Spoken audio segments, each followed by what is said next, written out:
Hey guys, അപ്പം ഇന്ന് ഞങ്ങൾ ഒരു കാര്യം പറയാൻ വേണ്ടി വന്നതാണ്. പ്രത്യേകിച്ച് വ്ലോഗ് ഒന്നും അല്ല കേട്ടോ. അതെ, അപ്പൊ എന്താന്ന് വെച്ചാൽ നിങ്ങളോട് സംസാരിക്കാണ്. അപ്പൊ നിങ്ങള് വണ്ടി ഇങ്ങനെ കുലുങ്ങുന്നുണ്ടാവും. റണ്ണിങ്ങിലാണ്, ഞങ്ങൾ ഷൂട്ടിന് പോയിക്കൊണ്ടിരിക്കുകയാണ്. മാളു ബേക്ക് കിടന്ന് ഉറങ്ങുന്നുണ്ട്. അപ്പം ഞാൻ കാര്യം പറയാം, ഒരുപാട് വലിച്ചു നീട്ടാതെ. എന്താന്ന് വെച്ചാല് ഞാന് ഇപ്പം തമ്പനയിൽ കൊടുത്തിട്ടുള്ള പോലെ തന്നെ എന്റെ പ്രഗ്നൻസിനെ കുറിച്ചാണ് എനിക്ക് പറയാനുള്ളത്. പക്ഷെ ഞാൻ പ്രഗ്നന്റ് അല്ല. അപ്പം ഒരു ഐഡിയ ഇല്ലാത്തവരിപ്പം വീഡിയോ ഫസ്റ്റ് കാണുമ്പോൾ എല്ലാവരും വിചാരിക്കും ഇനി പ്രഗ്നൻസി റിവീലിന്റെ വീഡിയോ എങ്ങാനും ആണോ എന്ന് വിചാരിക്കും. പക്ഷെ എന്താന്ന് വെച്ചാൽ ഒരു പ്രഗ്നൻസി റിവീലിന്റെ വീഡിയോ ഞാൻ കുറേ മാസങ്ങൾക്ക് മുമ്പ്, അല്ല ഒരു വർഷം മുന്നേ ഞാൻ ഇട്ടിട്ടുണ്ടായിരുന്നു. ചിന്തിച്ചൂടെ നിങ്ങൾക്ക് ശരിക്കും? ഇവര് ചിന്തിക്കുന്നില്ല. അപ്പൊ കുഴപ്പമില്ല, ചിലപ്പോ നമ്മളോടുള്ള കരുതൽ കൊണ്ടായിരിക്കാം പറയുന്നത്. പക്ഷെ എന്നാലും നിങ്ങൾ ഇങ്ങനെ കമന്റ് ഒക്കെ ഇടുന്ന സമയത്ത് ഓപ്പോസിറ്റ് ഉള്ള ആളെ എങ്ങനെ അത് എടുക്കുന്നു എന്നുള്ളതൂടെ നിങ്ങൾ ആലോചിക്കണം. എന്നുവെച്ചാൽ പല പല കമന്റുകൾ ഉണ്ട് കേട്ടോ. എല്ലാരോടും അല്ല എനിക്കിത് പറയാനുള്ളത്. ഓരോ കമന്റിനും എങ്ങനെയാണ് ഒരു വീഡിയോയില് ഒരു കമന്റ് ഇതില്ലാതിരിക്കൂല, നിങ്ങൾക്ക് ചെക്ക് ചെയ്താൽ മനസ്സിലാവും. എന്താന്ന് വെച്ചാല് ഇപ്പൊ ഞാൻ എന്ത് വീഡിയോ, ഇപ്പൊ ഒരു വർഷമായി ഞാൻ പ്രഗ്നൻസി റിവ്യൂലിന്റെ വീഡിയോ ഇട്ടിട്ട്. അന്ന് ഞാൻ ഇട്ടത് 3 മാസമായി എന്ന് പറഞ്ഞിട്ടാണ് ഞാൻ വീഡിയോ ഇടുന്നത്. അപ്പൊ ഇനി എനിക്കിപ്പം ഞാൻ നോർമലി എനിക്കൊരു കുഴപ്പമില്ലാതെ ഡെലിവറി കഴിഞ്ഞിട്ടുണ്ടായിരുന്നെങ്കിൽ തന്നെ കുട്ടിയൊക്കെ ഉണ്ടായി, കുഞ്ഞിന് അത്യാവശ്യം പ്രായമാവേണ്ട ഒരു സമയമായി. അപ്പം അങ്ങനെയായി. എന്നിട്ടും ചിലര് ചോദിക്കുന്ന, ഞാൻ ചിലപ്പോ ഡാൻസ് കളിക്കുന്ന വീഡിയോ ഇട്ടാല് അല്ലെങ്കിൽ എന്ത് റീൽ ഇട്ടാലും ഷോർട്സ് ഇട്ടാലും ഒക്കെ ചോദിക്കുന്നുണ്ട്, ഷഹാനത്ത പ്രഗ്നന്റ് അല്ലായിരുന്നു, വയറെവിടെ, കുട്ടി എവിടെ, ഡാൻസ് കളിക്കാൻ പാടുണ്ടോ, പ്രഗ്നന്റ് അല്ലായിരുന്നു. പിന്നെ ചിലര് ഇതൊക്കെ ഓക്കെ, ഞാൻ വിചാരിച്ച ആരും നമ്മള് ഓൾറെഡി ഇട്ട വീഡിയോ എനിക്ക് എന്താണ് പറ്റിയത് എന്നുള്ളത് പറഞ്ഞ് നമ്മളൊരു ഡീറ്റെയിൽ ആയിട്ടുള്ളൊരു വ്ലോഗ് ഇട്ടിട്ടുണ്ടായിരുന്നു. എന്നിട്ടും അതൊന്നും കാണാതെയാണ് നമ്മളെ ചാനലിൽ വന്നിട്ട് ചോദിക്കുന്നത്. അപ്പൊ ഒന്നെങ്കിൽ നിങ്ങൾ നമ്മളെ വീഡിയോസ് ഒക്കെ ചെക്ക് ചെയ്യുക, എന്നിട്ട് ഇങ്ങനത്തെ ചോദ്യങ്ങൾ ചോദിക്കുക. അപ്പൊ ഇനി അറിയാതെ ചോദിക്കുന്നവരാണെങ്കിൽ പോട്ടെ എന്ന് വിചാരിക്കാം. പക്ഷെ ഇടയ്ക്ക് ഞാനൊരു കമന്റ് കണ്ട മൂവി, നുണ പറഞ്ഞതാണോ ഇനി പ്രഗ്നന്റ് ആണെന്നുള്ളത് ഒരുപാടുണ്ട്. ഞാനും കാണാറുണ്ട്. ഞാൻ പിന്നെ എന്നോട് ഇടക്കിടക്ക് പറയും ആൾക്കാർ കൊറേ ഞാനും മൈൻഡ് ആക്കൂല. പക്ഷെ ഇതിനൊരു അവസാനില്ല. ഇനി ഒരു 10 കൊല്ലം കഴിഞ്ഞാലും ഞാൻ പ്രസവിച്ചിട്ടില്ലെങ്കിൽ എന്നോട് ഇങ്ങനെ ചോദിച്ചോണ്ടിരിക്കും തോന്നുന്നു. അപ്പം ഞാൻ നോക്കുമ്പോ ഇങ്ങനൊരു ഇത് കണ്ടപ്പോ എനിക്ക് ഭയങ്കരമായിട്ട് ഫീൽ ചെയ്തു. കാരണം നമ്മൾ ഒരിക്കലും നുണ പറയേണ്ട ഒരു കാര്യമല്ല ഇത്.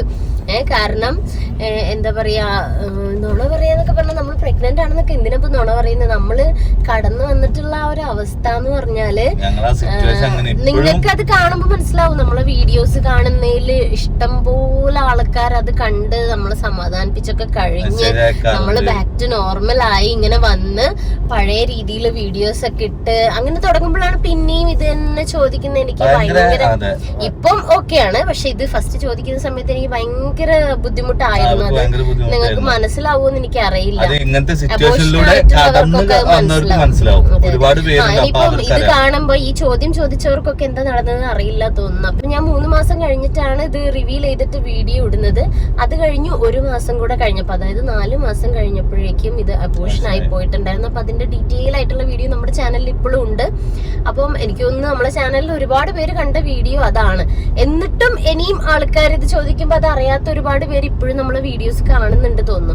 അപ്പം ഈ റിവീൽ ചെയ്തിട്ടുള്ള വീഡിയോ കണ്ടവര് അത് കഴിഞ്ഞതിന് ശേഷം ഇട്ട വീഡിയോസ് ഒന്ന് ചെക്ക് ചെയ്തതിനു ശേഷം നമ്മളോട് ഇങ്ങനെ ചോദിക്കുക. അപ്പൊ നിങ്ങൾക്ക് ഇങ്ങനെ ചോദിക്കേണ്ട ഒരു അവസ്ഥ അപ്പൊ വരില്ല. കാരണം നിങ്ങൾക്ക് അതിൽ കാണാൻ പറ്റും ഇങ്ങനെ എന്താണ് സംഭവിച്ചത് എന്നുള്ളത്. നമുക്ക് ഇങ്ങനെ ഒരു കൺഫ്യൂഷൻ നമ്മുടെ സബ്സ്ക്രൈബേഴ്സിന് വരണ്ട എന്ന് കരുതിയിട്ടാണ് ആ ഒരു അവസ്ഥയിൽ നമ്മൾ ഈ കാര്യം നിങ്ങളോട് അത്രയും ബുദ്ധിമുട്ടിയിട്ടാണെങ്കിലും അത് പറഞ്ഞത്. പക്ഷെ ഇപ്പോഴും എല്ലാരും ചോദിച്ചോണ്ടിരിക്കുന്നു. അറിയില്ല, പക്ഷെ എന്താന്ന് വെച്ചാല് ഇതാരെങ്കിലും കാണട്ടെ എന്ന് വിചാരിച്ചിട്ടാണ് ഞാന്. കാരണം 1-2 കമന്റും അല്ല, നമ്മൾ ഏത് വീഡിയോ ഇട്ടാലും ഞാൻ പറഞ്ഞില്ല, 1 വർഷം കഴിഞ്ഞിട്ടും ചോദിക്കാണ്. 1 വർഷം ഒന്നും ഒരാളും പ്രഗ്നന്റ് ആയിരിക്കില്ലല്ലോ. അപ്പം 1 വർഷം കഴിഞ്ഞിട്ടും പിന്നെയും പ്രഗ്നന്റ് അല്ലേ ചോദിച്ചോണ്ടിരിക്കുകയാണ്. വയറെന്താ വരാത്തെ, കുട്ടിയുടെ ഓക്കെ, കുട്ടി പ്രസവിച്ച് കഴിഞ്ഞു, കുട്ടീനെ കാണുന്നില്ല വിചാരിച്ചിട്ട് ചോദിക്കുന്നതായിരിക്കും. അത് കുറച്ച് കമന്റ് ഉള്ളൂ. പക്ഷെ പ്രഗ്നന്റ് അല്ലായിരുന്നോ, പ്രഗ്നന്റ് ആണെന്ന് അപ്പൊ നുണ പറഞ്ഞാണോ എന്നും പറഞ്ഞിട്ട് ചോദിക്കുകയാണ്. അങ്ങനെ ചോദിക്കണം. അപ്പം ഇതെങ്കിലും കണ്ടിട്ട് മനസ്സിലാവട്ടെ എന്ന് വിചാരിച്ചിട്ടാണ് ഞാൻ ഇനി ഇങ്ങനെ ഒരു വീഡിയോ ഇട്ട്. ചിലപ്പം അവർക്ക് നമ്മളോടുള്ളൊരു കൺസേൺ കൊണ്ട് ചോദിക്കുന്നവരുണ്ട്. നമുക്ക് ചോദിക്കുന്ന രീതി കണ്ടാ അറിയാം. അല്ല, അറിയാത്തതുകൊണ്ട് നമ്മള് ഇങ്ങനെ പറ്റിപ്പോയി എന്നുള്ള അറിവ് അവർക്ക് കണ്ടില്ല. ചിലവര് ചോദിക്കുന്നുണ്ട്, അത് നമുക്ക് ആ മെസ്സേജ് കണ്ടാ മനസ്സിലാവും. എന്താ വെച്ച് കഴിഞ്ഞാൽ അവർക്ക് അറിയില്ല, ആ ഒരു മെസ്സേജിന്റെ രീതി കണ്ടാൽ നമുക്ക് മനസ്സിലാവും. പക്ഷെ ചിലവര് ചോദിക്കുന്നത് എന്തുകൊണ്ടാന്ന് നമുക്ക് അറിയാം. പക്ഷെ അതിന് ഞങ്ങൾ ഉത്തരം തരുന്നില്ല. എന്താ വെച്ചാൽ അവർക്ക് അങ്ങനത്തെ ഒരു ഉത്തരം തന്നിട്ട് ഞങ്ങൾക്ക് കാര്യമില്ല. എന്താ വെച്ചാൽ അവര് ചോദിക്കേണ്ടത് എപ്പോഴായാലും ചോദിക്കും. അപ്പൊ നമ്മൾ അങ്ങനത്തെ അതെല്ലാം ഓക്കെ. ഇനിയിപ്പൊ നമ്മൾ എന്തായാലും ഈ ഒരു കാര്യം ഇപ്പൊ നിങ്ങളോട് പറയുന്നത് എന്താന്ന് വെച്ചാല്, ഇങ്ങനെ നമുക്ക് ചോദിക്കുമ്പോ എത്രയൊക്കെ കാലം കഴിഞ്ഞാലും നമുക്കതൊരു നഷ്ടം തന്നെയാണ് അന്ന് സംഭവിച്ചത്. അപ്പം ആ ഓർമ്മയിലേക്ക് പിന്നെയും നമ്മുടെ മൈൻഡിൽ അതുണ്ട്, അങ്ങനെ മറന്നു പോയിട്ടല്ല. പക്ഷെ എന്നാലും ഇതിങ്ങനെ കുത്തി ചോദിക്കുമ്പോ പിന്നെയും നമുക്ക് അതിലേക്ക് ഇങ്ങനെ കൂടുതലായിട്ട് നമ്മൾ ആ ഒരു ചിന്തയിലേക്ക് പോവാണ്. അപ്പൊ അത് ഭയങ്കര ബുദ്ധിമുട്ടുള്ളൊരു കാര്യമാണ്. ഇങ്ങനെ സംഭവിച്ചവർക്ക് അറിയാം, എനിക്ക് മനസ്സിലാകും. നിങ്ങൾ പറയാതെ ചോദിക്കുന്നതാണെങ്കിലും. പക്ഷെ ഈ വീഡിയോ എങ്കിലും കാണുമ്പോൾ ഇനി ചോദിക്കില്ല എന്ന് വിചാരിക്കുന്നു. ആൻഡ് ഇനി പുതിയ വിശേഷം എന്തെങ്കിലും ഉണ്ടെങ്കിൽ നമ്മൾ എന്തായാലും അറിയിക്കും. കാരണം ഇത്രയും ഈഗർലി എന്റെ പ്രഗ്നൻസിനെ കുറിച്ച് അറിയാൻ വേണ്ടി ഇത്രയും എല്ലാരും ഇങ്ങനെ വെയിറ്റ് ചെയ്തിരിക്കുകയായിരുന്നു എന്ന് അറിയുമ്പോ എനിക്ക് കൂടുതൽ വിഷമമാവാണ് സത്യം പറഞ്ഞാല്. പക്ഷെ നമ്മൾ ഇനി എന്ത് വിശേഷം ഉണ്ടെങ്കിലും എന്തായാലും അഫ്കോഴ്സ് നമ്മൾ അത് അറിയിക്കുമല്ലോ. നമ്മളെ സബ്സ്ക്രൈബേഴ്സിനോട് നമ്മൾ എന്തായാലും പറയും. അപ്പം നമ്മളങ്ങ് പറയും ഉണ്ടെങ്കിൽ. അപ്പൊ അതൊക്കെ തന്നെയാണ് പറയാനുള്ളത്. എന്താ പറ്റിയത്? അപ്പുറത്തെ സൈഡാ ഇത് ഇപ്പുറത്തെ സൈഡ് പിടിച്ചാൽ മതിയോ?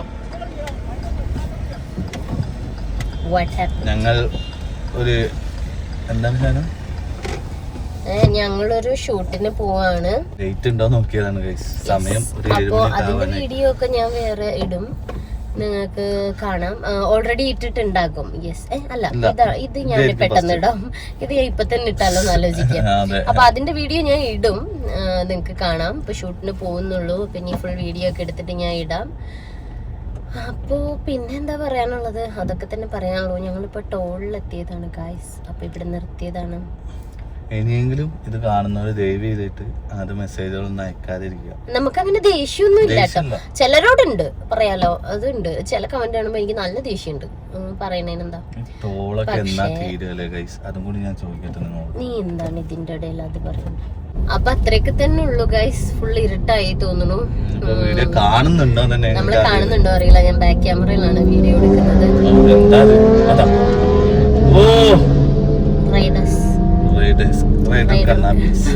ഒപ്പരം പറയാമെന്ന്. അപ്പോ ഞാന് വീഡിയോ വൈൻഡപ്പ് ചെയ്യട്ടെ. ഇനി എന്നോട് ചോദിച്ചോണ്ട് വരരുത്. അപ്പൊ എന്തെങ്കിലും വിശേഷം ഉണ്ടെങ്കിൽ അങ്ങോട്ട് അറിയിക്കാം. Okay my dear subscribers. പിന്നെ നിങ്ങളെല്ലാരും ഞങ്ങൾക്ക് ഭയങ്കര വേണ്ടപ്പെട്ടവരാണ്. നിങ്ങൾ ഹേർട്ട് ചെയ്യാൻ വേണ്ടി പറഞ്ഞതൊന്നുമല്ല. നമ്മുടെ വിശേഷങ്ങള് അറിയാം. അപ്പൊ നിങ്ങൾ ചോദിക്കണം. അപ്പൊ ഒരാള് ഒരു കൊല്ലൊന്നും പ്രഗ്നന്റ് ആയിട്ട് ഇരിക്കില്ല എന്നുള്ളത് മനസ്സിലാക്കുക. അല്ലാതെ ഇപ്പൊ ഞാൻ എന്താ പറയാ. അപ്പൊ അത്രേ ഉള്ളൂ. പിന്നെ പിന്നെ നമ്മുടെ സബ്സ്ക്രൈബേഴ്സിന് വേണമെങ്കിൽ ഒരു സന്തോഷ വാർത്തയും കൂടെ പറയാം. നമ്മുടെ സബ്സ്ക്രൈബേഴ്സിന് വേണ്ടിയിട്ട് എല്ലാവർക്കും ഒന്നും ചെയ്യാൻ പറ്റും നമുക്കറിയില്ല. നമ്മൾ ആ ഒരു ലെവലിലേക്കൊക്കെ എത്തുമ്പോൾ നമ്മൾ അങ്ങനെയൊക്കെ ചെയ്യാം. പക്ഷെ ഇപ്പം അറ്റ്ലീസ്റ്റ് ഒരാൾക്കെങ്കിൽ ഒരാൾക്ക് നമ്മൾ ഇന്ന ആളെന്ന് പറഞ്ഞ് ചൂസ് ചെയ്തിട്ടില്ല. അതൊക്കെ ഇനി നമ്മൾ ചെയ്യണം. അപ്പൊ നമ്മുടെ ഇൻസ്റ്റഗ്രാം ഫോളോ ചെയ്യുന്നവര്, FBയിൽ ഫോളോ ചെയ്യുന്നവര്, യൂട്യൂബിൽ സബ്സ്ക്രൈബ് ചെയ്യുന്നവര്, ഇവരൊക്കെ നമ്മളെ സബ്സ്ക്രൈബ് ചെയ്യുമ്പോൾ നമുക്ക് ഇങ്ങനെ ഒരുപാട് നേട്ടമുണ്ട്. ഇവർക്ക് വേണ്ടിയൊന്നും നമ്മളൊന്നും ചെയ്യുന്നില്ലല്ലോ എന്നൊരു ടോക്ക് അവരുടെ ഇടയിൽ നടക്കുന്നുണ്ട്. കണ്ടോ അവരൊക്കെ പറയുന്നുണ്ട്. കണ്ടോ? അപ്പോ അവർക്ക് വേണ്ടി അല്ലെങ്കിൽ അതിൽ ഒരാൾക്ക് വേണ്ടി നമ്മൾ എന്തെങ്കിലും ഒക്കെ ഒന്ന് ചെയ്യണം എന്നൊരാഗ്രഹം എനിക്കുണ്ട്. അപ്പൊ അതിന്റെ ഒരു ചെറിയൊരു ഗിഫ്റ്റ് എന്ന് വിചാരിച്ചോട്ടെ നമ്മുടെ സബ്സ്ക്രൈബേഴ്സിന്. അപ്പം ഞാൻ അതിനെ കുറിച്ചുള്ള ഡീറ്റെയിൽ ഒക്കെ ഞാൻ പറയാം. എന്നിട്ട് ഞാൻ വേറെ വീഡിയോ ഇടാം. ഇതിൽ പറയണ്ടല്ലോ. അപ്പം എന്നാലും ഞാൻ ഒന്ന് സൂചിപ്പിച്ചതാണ്. അപ്പൊ അത്രേ ഉള്ളൂ. നമുക്ക് വീഡിയോ വൈൻഡപ്പ് ചെയ്യാൻ തോന്നുന്നു അല്ലെ? വേറൊന്നും പറയാനില്ലല്ലോ. എന്തൊക്കെയോ പറയണമെന്ന് വിചാരിച്ചിരുന്നു ഞാൻ. പക്ഷെ എനിക്കൊന്നും പറയാൻ കിട്ടുന്നില്ല ഇപ്പൊ. എന്താന്ന് വെച്ചാൽ ഈ ഒരു ടോപ്പിക്കിനെ കുറിച്ച് സംസാരിക്കാൻ ആക്ച്വലി ഞങ്ങൾക്ക് അങ്ങനെ ഭയങ്കര ഇൻട്രസ്റ്റ് ഒന്നും ഇല്ല. പക്ഷെ നമ്മുടെ മനസ്സിൽ എപ്പോഴും ഒരു വിഷമമായിട്ട് കിടക്കുന്ന കാര്യമാണ്. അപ്പം നിങ്ങളിങ്ങനെ ചോദിച്ചതുകൊണ്ട് ഞാൻ പറഞ്ഞെന്നുള്ളൂ. ആൻഡ് ഞാൻ പറഞ്ഞല്ലോ, ഒരു 1-2 കമന്റ് അല്ല, ഒരുപാട് കമന്റ് വന്നത് കാരണം പറഞ്ഞെന്നുള്ളൂ. അത്രയും പേര് ഇതിന് വെയിറ്റ് ചെയ്ത് ഇങ്ങനെ ഇരിക്കുകയാണ്. അപ്പം ഇതിനെ കുറിച്ച് അറിയാൻ ആഗ്രഹിക്കുന്നുണ്ടെന്ന് അറിഞ്ഞപ്പോ ഞാൻ പറഞ്ഞെന്നുള്ളൂ. ഓക്കെ, അപ്പൊ ബൈ ഗൈസ്. Yes, by.